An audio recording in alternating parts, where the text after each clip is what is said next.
Nah, di zona inspirasi ini juga insya Allah ya, keajaiban-keajaiban akan mudah terjadi di dalam kehidupan kita, karena apa tadi, kita benar-benar fokus.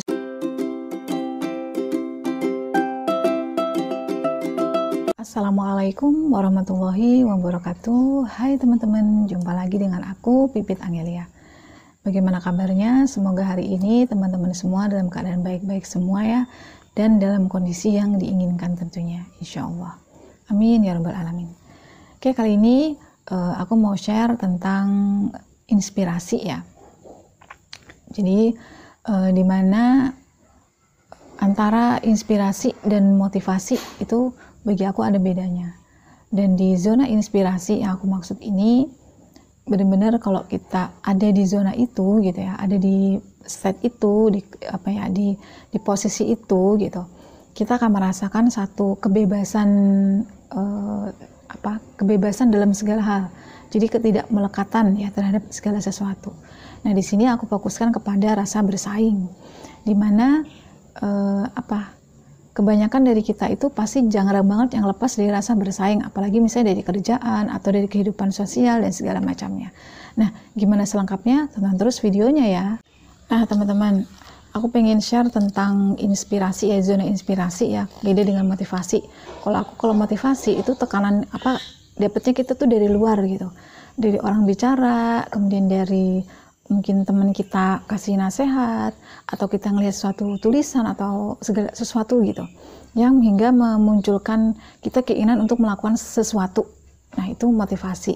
Dan motivasi ini masih ada dorongan nafsu ya, atau keinginan atau ambisi, yang dimana kalau ambisi ini dipupuk terus-menerus, dia akan menjadi ambisius gitu, dan itu bahaya.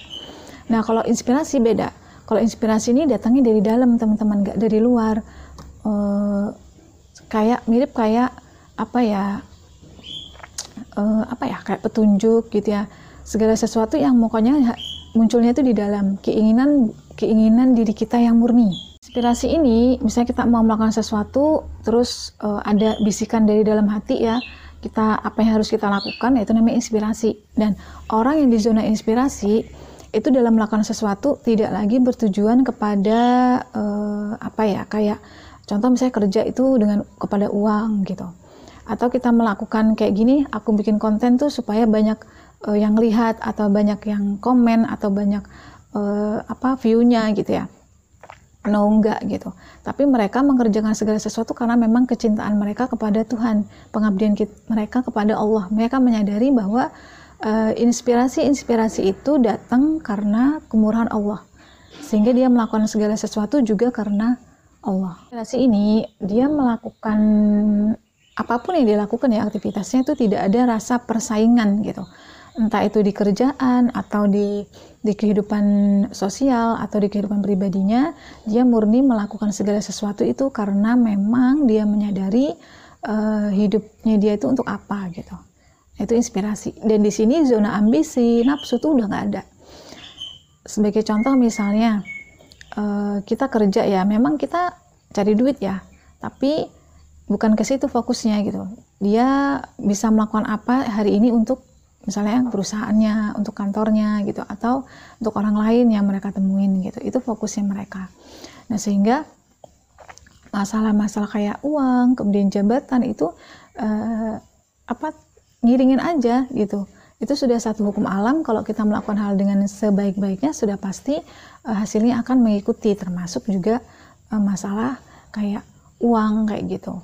Kita hidup ini sebenarnya masing-masing ya, urusan masing-masing. Kita dengan takdir yang Tuhan kasih itu juga masing-masing. Kita menjalani, nggak bisa campur tangan satu sama lain gitu ya. Kemudian kita juga apapun lah yang kita lakukan itu ya masing-masing gitu intinya. Nah, kemudian di zona inspirasi ini mereka nggak ada persaingan gitu. Kayak misalnya kuliah gitu ya. Kuliah maunya, nilainya segini, aku harus segini, enggak gitu. Mereka murni melakukan dengan atas dasar ya suka dengan pelajarannya, suka dengan kuliah gitu aktivitasnya. Sama juga dengan kerja gitu. Kebanyakan gitu ya, dunia kerja itu banyak persaingannya gitu, karena mungkin dari harus ada banyak prestasi misalnya, terus mencari nama gitu ya. Apa sih kalau bahasa jeleknya itu sekarang kayak mencari muka gitu ya, supaya orang tahu nih loh, kepintaran aku nih, kehebatan aku kayak gitu. Nah, kalau di zona inspirasi itu udah nggak ada. Tidak melakukan sesuatu karena ingin bersaing gitu. Mereka menghilangkan unsur-unsur itu di dalam apa yang dia lakukan. Jadi murni, kalau misalnya emang udah waktunya harus seperti itu ya dia sudah karena takdirnya, timingnya, God timing ya. Tuh waktunya Tuhan udah kayak harus melakukan itu gitu misalnya. Terus rasa apa ya, karena dia udah bebas dari rasa bersaing, dia merasakan kebebasan yang luar biasa. Dia nggak diatur-atur oleh segala sesuatu di dalam hidupnya dia. Ya dia murni melakukan sesuatu apa yang dia inginin, apa yang dia yakini, itu yang dia lakukan. Jadi nggak ada persaingan ya. Jadi apa ya, kita misalnya saat yang teman kita sudah tingkatnya apa gitu, kita sekarang masih kayak gini gitu, ya udah nggak apa-apa, karena memang garis edar kita masing-masing gitu. Kita ngejalani hidupnya ini dengan ya zonanya masing-masing kayak gitu. Jadi nggak ada ambisi yang terlalu berlebihan ya, ambisius, dan juga tidak ada keinginan kecuali yang diinginkan oleh Allah sama dirinya dia gitu. Kita terlalu mendramatisir atau melihat lingkungan luar kita ya, di sekitar kita yang aduh si A sudah itu aku belum, oh si B udah kayak gitu, aku masih kayak gini aja gitu. Nah, berarti kita masih ada di zona mungkin motivasi ya, kita perlu motivasi itu, bukan inspirasi. Kalau inspirasi udah kayak gitu, dia nggak peduli orang udah tingkatannya apa, si B yang udah kayak gimana, dia nggak ngukur hidupnya dari takaran orang lain, tapi dia murni bener-bener beredar ya, berada pada garis edarnya sendiri gitu. Dia benar-benar enjoy, benar-benar menikmati prosesnya dia sendiri, dan dia tidak ada unsur-unsur selain unsur bahwa dia memang menyadari penuh hidupnya adalah untuk beribadah. Ya udah, apa yang diinginin Tuhan sama dia lakukan. Kalau emang belum waktunya dia sampai di titik yang orang lain sampai, ya dia nggak akan memaksakan diri gitu. Jadi kalau kita sudah terbebas dari rasa bersaing, itu kita kerja ataupun melakukan segala sesuatu kita kayak bebas, freedom banget gitu.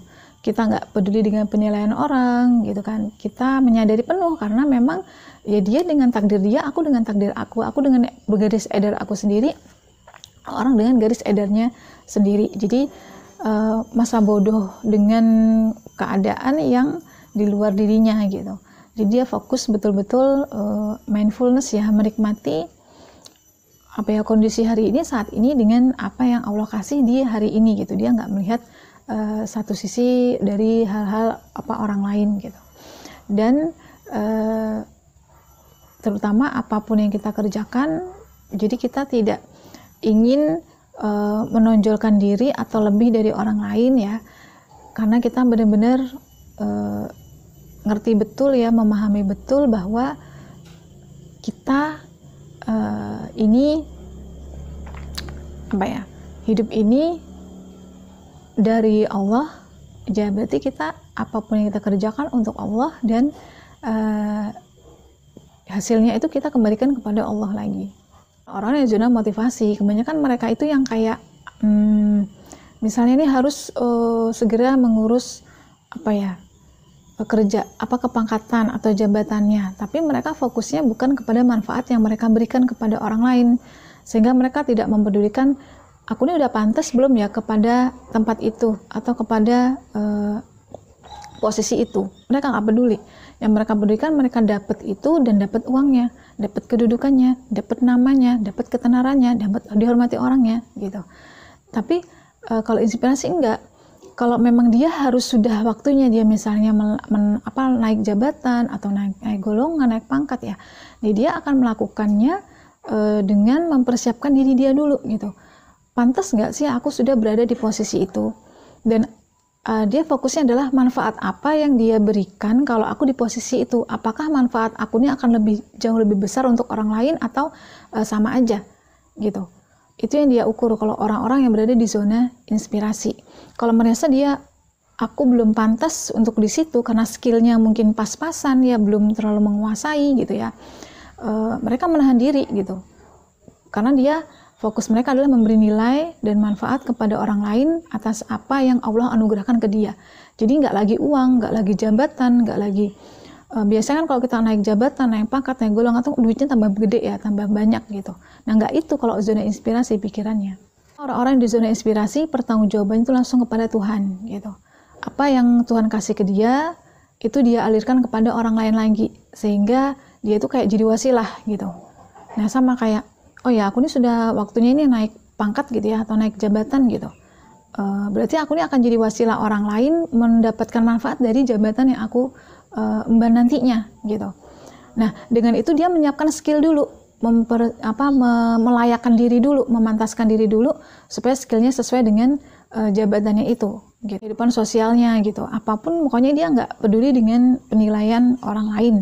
Dia tidak mau bersaing dengan siapapun, dia tidak berpikir untuk mencari segala sesuatu tuh untuk penilaian orang, tidak fokus kepada diri sendiri juga tidak gitu. Dia selalu fokusnya untuk membagikan apa yang dia punya gitu ya. Pemberian Tuhan itu kepada orang lain, itu dulu fokusnya mereka, itu zona-zona inspirasi. Sehingga setiap dia melihat orang lain senang dengan apa yang dia lakukan, bahagia dengan apa yang dia lakukan, disitulah kebahagiaan dia muncul. Dan kepuasan batin ya, orang yang bahagia itu pasti batinnya puas. Yang disebut kebahagiaan kan karena puas batin gitu ya, puas hatinya. Nah disitulah orang-orang zona inspirasi, kepuasannya adalah dari mana dia bisa membagikan apa yang dia punya kepada orang lain gitu. Dia bahagia dengan orang mendapat manfaat dari dirinya, bukan cuma sekedar harta ya, bisa ilmu gitu, wawasan, ide, nasihat, dan segala macamnya, tenaga mungkin gitu. Dan mereka bahagia saat bisa membahagiakan orang lain dengan apa yang Allah titipkan ke dia gitu. Karena bagi orang-orang di zona inspirasi, urusan dirinya dia tuh urusannya Tuhan gitu. Saat dia membahagiakan orang lain, sudah pasti Tuhan akan membahagiakan dia. Saat dia mencukupi orang lain, sudah pasti Tuhan akan mencukupi dia gitu. Karena dirinya dia tuh sudah dia persembahkan sepenuhnya kepada Tuhan.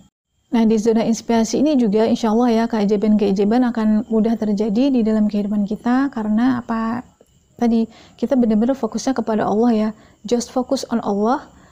Cirinya adalah kita selalu ingin membagikan segala karunia yang Tuhan kasih ke diri kita ya, mulai dari yang nggak kelihatan sampai yang kelihatan itu kepada orang lain.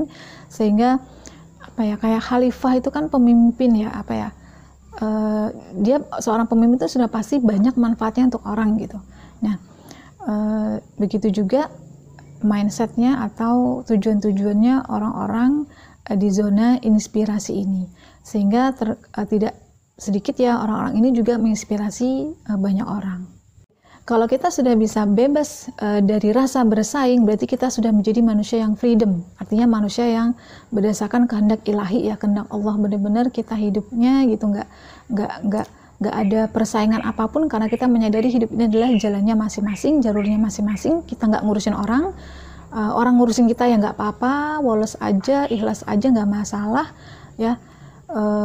Yang penting kita fokusnya adalah kepada bagaimana kita memberikan manfaat atau nilai kepada apa yang kita lakukan untuk orang lain tentunya. Nah disitulah kebahagiaan dari orang-orang yang hidupnya berada di zona inspirasi, karena kebanyakan mereka itu bertindak sesuai dengan petunjuk Allah. Kalau belum ada petunjuk, dia nggak bertindak gitu. Kalau hatinya belum merasakan kelegaan, kebahagiaan, kayak hatinya merasa bahagia, damai, tenang, dia baru beraksi. Kalau nggak ada rasa itu, mereka nggak akan melakukan action atau tindakan. Ya itu aja dulu sharing dari video aku kali ini. Terima kasih, semoga bermanfaat, dan sampai jumpa lagi di video-video aku berikutnya insyaallah. Wassalamualaikum warahmatullahi wabarakatuh. Dadah.